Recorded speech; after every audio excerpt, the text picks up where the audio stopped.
shoot me in the street, you will laugh hysterically.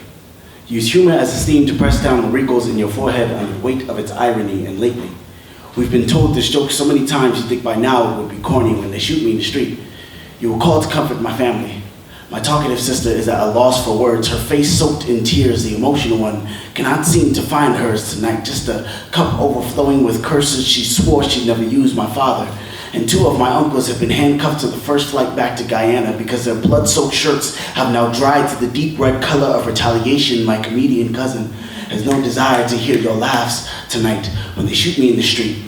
They will give you a Discovery Channel description, tell you that in nature, hair standing up is a sign of aggression, tell you that I was trying to show them how big I was to scare them off. They will call me a grizzly bear, round me up to 6 foot, 200 pounds of the almighty African average, tell you I had mace-proof eyes, skin too tough to tase, so they had to just spray. Anyway, it's free game. This endangered species is not protected by the law. When they shoot me in the street, they will find pictures of Cornell West in a strip club. ESPN will release a video of Deshaun Jackson beating the life out of a white boy in a bar, and on Monday, Stephen A. Smith will remind all of America just how stupid black people can be when they shoot me in the street. They will put together parts of my poems to portray a portrait of prejudice, tell you that I hate white people, tell you that the word revolution shows up in at least 5 or 6 of my poems. They will tell you that I Googled the lives of Angela Davis and Assata Shakur, tell you that I was already preparing myself to be a fugitive. They will tell you that I drove an unregistered car for 3 months and tell you that I probably stole it, as if my father didn't beat the plaque off of me the first and last time I ever tried to steal anything. When they shoot me in the street, they will try to use my GPA to nullify the fact that I finished college.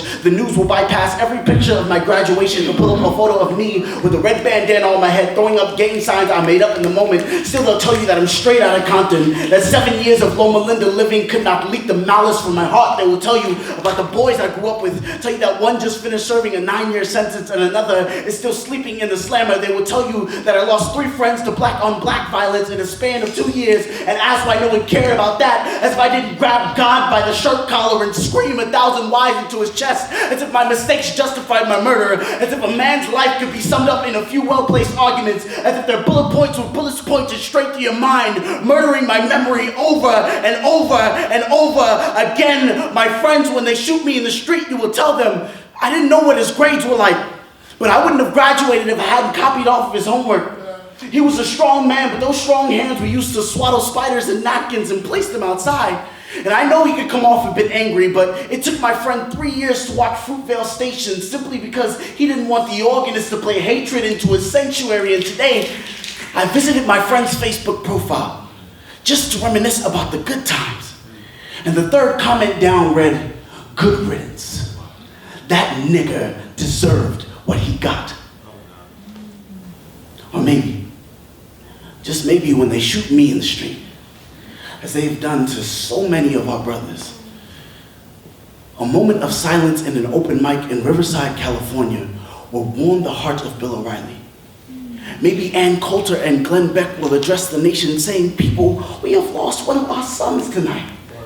There is another human being who can no longer contribute his verse to the greatest story ever written, and regardless of the circumstances, that is always a tragedy. And at least for one night, America will weep with my mother." And if that's the case, my friends, I would gladly be shot in the street for you.